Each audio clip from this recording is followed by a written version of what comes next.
Assalamualaikum warahmatullahi wabarakatuh. Perkenalkan, saya Setio Putri Ayu Sriwahyuni dengan NIM 18231092 dari kelas Pendidikan IPA C 2018. Baiklah, di sini saya akan menjelaskan materi mengenai komunikasi pada makhluk hidup.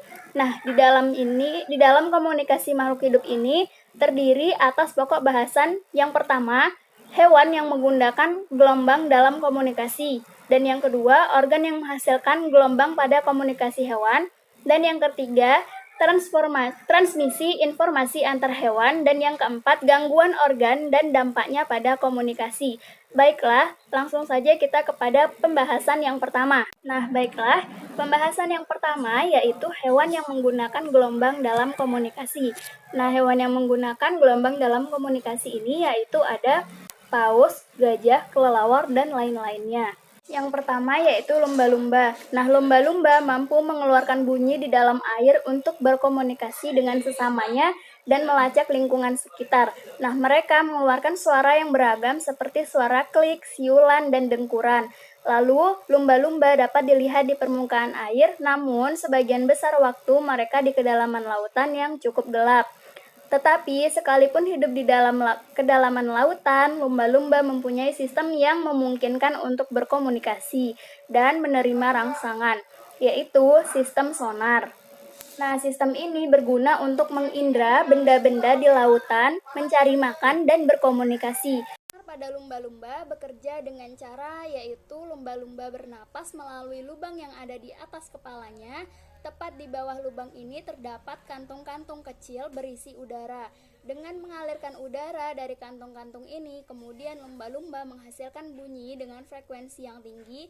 Lalu kantung-kantung udara ini memiliki peran sebagai cermin akustik yang memfokuskan bunyi yang dihasilkan gumpalan kecil jaringan lemak yang berada di bawah lubang pernapasan. Kemudian bunyi ini dipancarkan ke arah sekitarnya secara terputus-putus. Kedua yaitu paus. Nah, paus biru merupakan hewan yang memiliki suara paling keras dibandingkan hewan lainnya di lautan. Nah, hewan ini mampu menghasilkan suara mencapai 155 desibel hingga 188 desibel. Nah, paus biru ini berkomunikasi dengan nyanyian.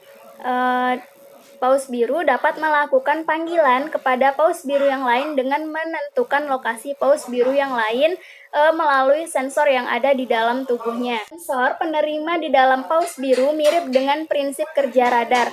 Nah, sensor ini akan menerima gelombang dengan frekuensi yang rendah yang dikeluarkan oleh seekor paus biru, kemudian mendeteksi pantulannya dan mendengarkan gema dari suara yang dihasilkannya.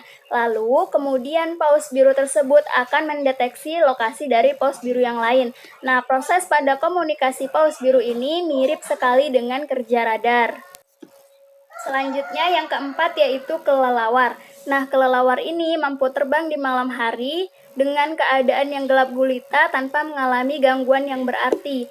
Ternyata kelelawar menggunakan telinga untuk mengenali keadaan sekitarnya atau menggunakan teknologi sonar dalam mengenali lingkungannya. Nah, kelelawar biasa berterbangan di tempat-tempat terpencil namun mampu berbelok atau bahkan bermanuver dengan kecepatan yang sangat tinggi, sehingga kelelawar sangat jarang menabrak dinding, gua, atau tembok di hadapannya.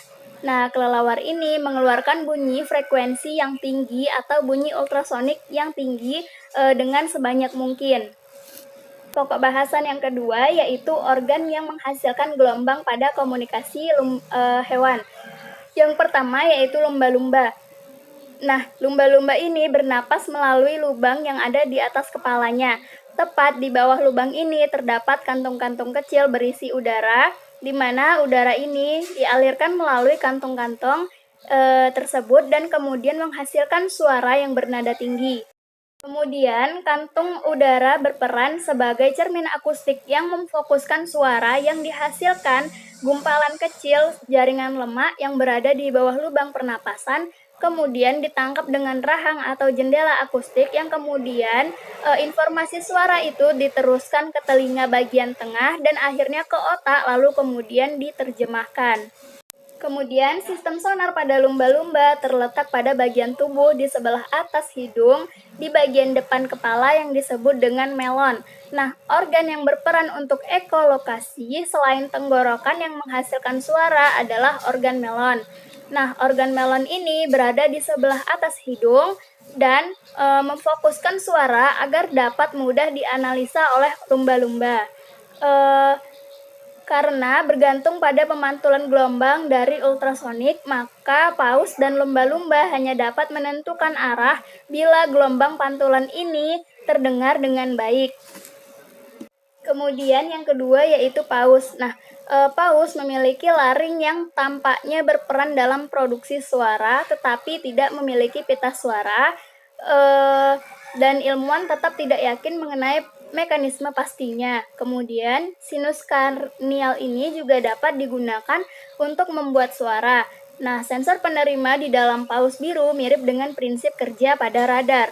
Nah, sensor ini akan menerima gelombang dengan frekuensi rendah yang dikeluarkan oleh seekor paus, kemudian mendeteksi pantulannya dan mendengarkan gema dari suara yang dihasilkannya.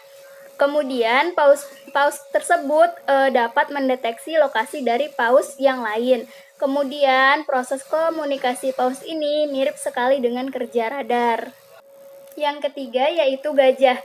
Nah, gajah ini berkomunikasi dengan menggunakan soft sound yang dihasilkan dari getaran pangkal belalainya.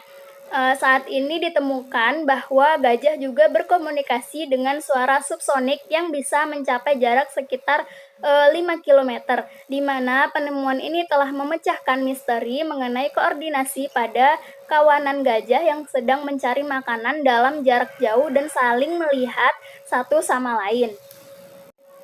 Selanjutnya, gajah akan membuat suara mirip dengan trompet untuk memperingati kawan-kawannya akan sesuatu yang berbahaya sedang mengancam mereka. Nah, selain itu, gajah juga berkomunikasi dengan hentakan kakinya ke tanah. Seekor gajah menghasilkan getaran dapat terdengar hingga sejauh 20 mili. Getaran itu berkekuatan 80 hingga 90 desibel. Nah, hentakan kaki gajah ini bertujuan untuk mengirimkan pesan sebagai peringatan, menyapa, atau mengumumkan sesuatu kepada sesama gajah. Para peneliti menyimpulkan bahwa getaran dari hentakan kaki digunakan gajah untuk mengetahui keberadaan gajah lain, di mana mamalia darat terbesar di bumi ini juga menggunakan untuk mengirimkan tanda bahaya, di mana suara berfrekuensi rendah yang bergetar melalui tanah memberi informasi penting seperti potensi bahaya kepada anggota kawanan yang berjauhan. Selanjutnya yang keempat yaitu kelelawar. Kelelawar menggunakan teknologi sonar dalam mengenali lingkungannya. Nah, kelelawar mengeluarkan bunyi dengan frekuensi yang tinggi sebanyak mungkin. Nah, kemudian ia mendengar bunyi pantul tersebut dengan indera pendengarannya, sehingga kelelawar mampu terbang dalam keadaan gelap tanpa menabrak benda-benda di sekitarnya. Kelelawar individu menggemakan dalam rentang frekuensi tertentu yang sesuai dengan lingkungan dan jenis mangsanya.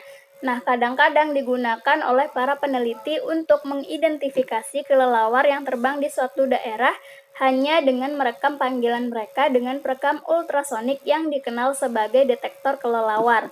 Nah, namun panggilan ekolokasi ini tidak selalu spesifik untuk spesies tertentu dan beberapa kelelawar tumpang tindih dalam jenis panggilan yang mereka gunakan sehingga rekaman panggilan ekolokasi ini tidak dapat digunakan untuk mengidentifikasi semua kelelawar.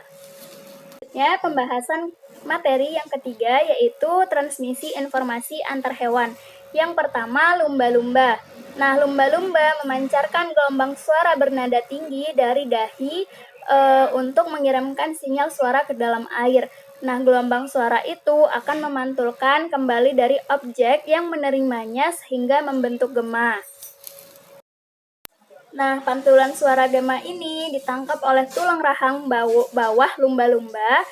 Suara gema ini membantu lumba-lumba menemukan lokasi benda yang memantulkan gelombang suaranya, bahkan mereka bisa menentukan seberapa jauh lokasi objek benda tersebut.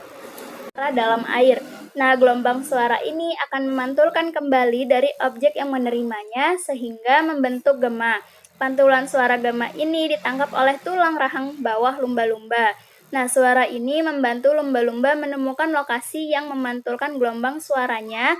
Bahkan mereka bisa menentukan seberapa jauh lokasi objek pada benda. Setiap objek maupun hewan-hewan air yang memantulkan suara gema yang berbeda-beda sehingga lumba-lumba bisa membedakannya. Nah, ekolokasi ini tidak hanya membantu lumba-lumba menentukan jarak suatu objek, tetapi juga bentuk, tekstur, dan ukuran dari objek. Lalu yang kedua yaitu paus. Nah, untuk berkomunikasi, paus biru akan membuat panggilan dengan gelombang infrasonik dengan frekuensi 10 Hz hingga 40 Hz. Nah, suara yang dikeluarkan oleh paus biru kerap kali bernada. Nah, maka dikatakan bahwa paus ini seperti bernyanyi.